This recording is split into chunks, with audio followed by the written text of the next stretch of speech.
Another day, another bizarre injury storyline surrounding the Philadelphia 76ers. It would be only right if these injury issues continue to manifest themselves within the organization, with a couple surprising names hopping on the injury report ahead of tonight's matchup with the San Antonio Spurs. I want to break down what you guys need to know regarding the outlook for some of these players, as well as dive a little deeper on the Jared McCain conversations, as we did seemingly get an update this weekend. Jared himself mentioning on his YouTube vlog that he kind of runs through there that it seems like he's going to be out for the season. But first, let's dive right into things for what piqued my interest here. And I want to start with the first tweet from Adam Aronson. Shout out to Sixers Adam below, who tweets, Jared McCain is the only Sixer listed on the team's initial injury report for tomorrow's game versus San Antonio. Joel Embiid, Paul George, and everyone else are all good to go. But then quote tweets his own tweet and says, Ricky Council IV has been added to the injury report. He is questionable with right knee soreness. Joel Embiid, right sinus fracture/mask, is listed as available. But then the one that really piqued my interest was quote tweeting that tweet as well. And the Sixers Adam says, another addition to the injury report for the Sixers Spurs tomorrow.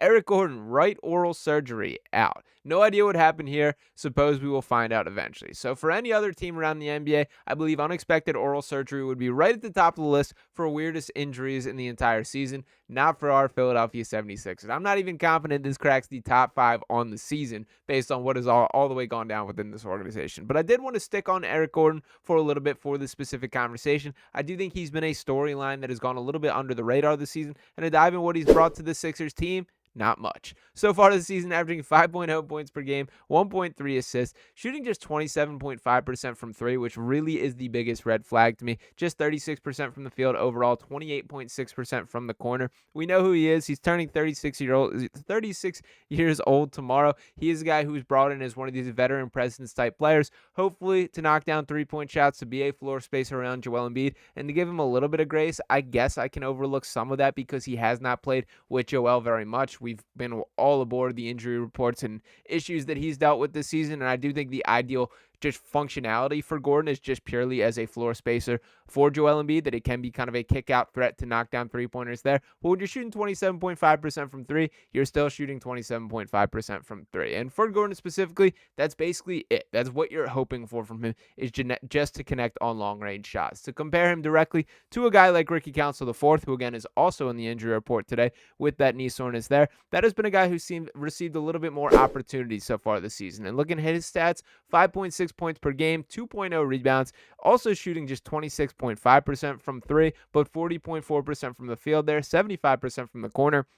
When speaking about a guy like Ricky, when the shot is not falling from three, there's other things that he can do on the floor. He attacks the basket relentlessly. Defensively, I still have some questions about his kind of understanding of rotations, and I do think he gets out of spots in certain opportunities, but his athleticism pops. He competes his butt off, and he's a guy that has shown an increased willingness to rebound the basketball this season, which I do think is incredibly important when thinking about a role for him moving forward. So to kind of contrast those two, a guy like Ricky Council, if the shot is not falling right, and frankly, he isn't a guy that is overly proven as a shooter at this point in his career. Struggled a little bit in college, had some up and down shooting splits there, and I still think the form looks weird. He's been connecting at a better rate, and I got to kind of live with that at this point. He is shooting with more confidence. There's no doubt about that this season. But what I think stands out about Ricky Council IV, it is when he's attacking the rim, when he is using his athleticism to go up, get out in transition, slam down dunks, and make his presence felt in those areas there. Those are all things that he can do when the shot is not falling. Now, I don't know where Ricky Council kind of fits into this puzzle in the grand scheme of things. I think KJ Martin is like a direct polar opposite as a player. I've spoken pretty glowingly about KJ Martin in recent weeks. I think he's been pretty excellent in his role for the Sixers team.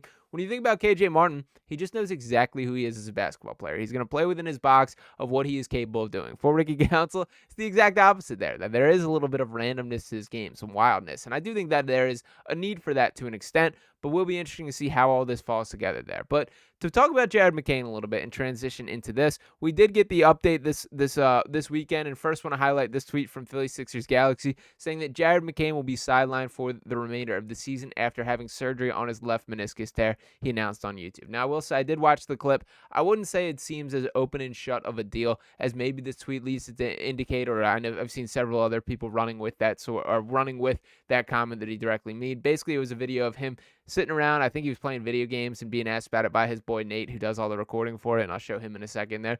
And Jared was just basically saying, like, it really hasn't hit me yet that my season's probably over. And that was more or less all that he said to that point. The Sixers, which I do think this is relevant here, have been not saying anything about the timeline. We haven't heard any sort of frame of what is the recovery period, what is the type of specific surgery, and unfortunately, we are all too familiar with the process that goes behind meniscus tear surgery at this point. As Joel Embiid has been through it plenty, other players in this organization dealing with the knee issues as well, and we know there's subtle differences in what the style of surgery is. Oftentimes, doctors are not even able to tell you what the game plan is until they get in there for surgery, open up the knee, and see what they're working with there. So there is a huge difference on whether this is, a recovery type surgery where you're fixing up the meniscus, or if this simply is a wear it away. Now, based on how radio silent the news has been from the Sixers, I do venture to guess, and particularly with Jared McCain still being 20 years old, a guy that is still coming to his own and his best days of NBA basketball are still far ahead of him, I would venture to believe that these Sixers opted the long-term route if it was possible, and frankly, that probably is the right decision here. We did get a peek at Jared McCain, who, as we know, will not drop the TikTok grind, still out there going live from the bedside after surgery, all these type of things,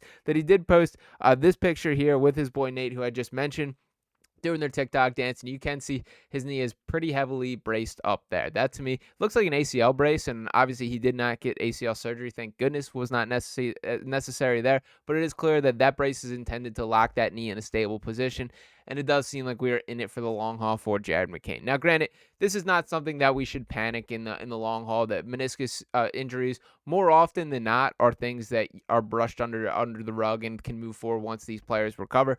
Joel Embiid, not the most glowing success story of these overall knee issues, but I think there's a lot of other factors with Joel specifically when you factor in size, the amount of weight that he carries around, the way that he plays the game, how often he hits the ground, and all the other kind of storylines that we're well aware of from an injury perspective there. So sending the best wishes for Jared McCain, but I think the Sixers, the real kind of outlook here is they're probably going to do the dance of seeing what the opportunity level is for Jared McCain to return. I think it's probably not an open and shut case that he will not return this season, but I do think there will be a point where they're going to look at things, weigh the risk and reward, and there's a real chance where it's best for everyone for him to just come back next year, depending on how this Sixers team is clicking at that point and how much season is left. We'll think through it real quick. Recording this, it is December 22nd at the time of recording, so if you think January, February, March, April, May, June, that's about 6 months there. We're talking full-scale NBA playoffs at that point if the Sixers are still in it. You do have to make the kind of those calculations of how ready is he, what is the timeline, and is it best to throw a rookie who obviously played incredibly well while he was on the court, but it will be a different beast when you are in a playoff setting, to throw him into the fire like that. So we will see how that plays. For the time being, just sending good vibes and prayers to Jared that he is recovering. But to speak a little bit more about the depth chart, which is being tested and tested more than we ever could have expected because of all these injuries to start this year, then we'll take a look at things. So the kind of starting lineup that is sort of being established within the Sixers team, I'm very curious if this continues to be the case. I think I would have assumed that once he gets whatever shoulder injury he's also been dealing with, and that being Caleb Martin here, once that is settled, that he's probably re-injected into the starting lineup. But we've seen KJ Martin get the starting power forward spot 2 consecutive games here, and next to Joel Embiid, which I think is a really telling level of trust that Nick Nurse is showing there. We're kind of seeing the starting lineup be established to be Tyrese Maxey, Kelly Oubre Jr., Paul George, KJ Martin, and Joel Embiid. Then looking a little bit below that, Gershon Yabusele is another guy who I think has a pretty strong case to receive that opportunity. I think it should be a matchup-by-matchup case. Frankly, I would have started Yabusele in the previous loss to the Cleveland Cavaliers for some additional size there. I don't think that would have been the difference in a win and loss, as that turned into pretty significant blowout right in that second quarter. I thought it was a pretty good first quarter for the Sixers, and things kind of fell apart from there. But to talk about some other pieces that I did want to mention, Kyle Lowry and Reggie Jackson, I'm not sure what we can count on for either of these guys at this point. If there is a trade to be made for the Sixers team, I think that has climbed to the top of my list. I'm going to continue pumping the stock of Keon Ellis being a trade target, and I do think the only thing that has really changed for my perception of what these targets should be is I think that must be a requirement, and that when picturing players that you are targeting, it is not just a one-year rental. That I think this team needs to build some continuity, build some chemistry, and keep some familiar faces around for next season. I don't think going all in and pushing the chips in for one-year rentals is the route by any means for this Sixers team. But if you can add a guy like Keon Ellis, who has a couple years of team control, or a guy like Herb Jones, who is under contract until 2027 there, then you can talk about that you can start this process of building some familiarity with each other. And even if the injury luck, the bad injury luck, is unable to be broken for the remainder of the season, there's still guys returning to this roster next year. So that's kind of how my perception of that has changed to this point. But ultimately, there is still about 2 months until the trade deadline, about 1 month until that January 15th, a little less than that deadline in which KJ Martin is eligible to be moved there. So that is really the date that is there to be watched for this Sixers team. I know plenty of the NBA casuals will throw out the take that the NBA season doesn't truly start until Christmas. Well, we're just about here. So this Sixers team better be ready to rise up to the challenge. I do think it is an incredibly encouraging sign that Joel Embiid, really for the first time, or I guess it's a rarity that we see some positive injury news in this regard, but he was able to return to the floor sooner than initially expected, and he seems to be going to be battling through with the Sixers team as much as he possibly can in the coming games here. So welcome back, Joel. We're going to learn a lot about this Sixers team over this stretch.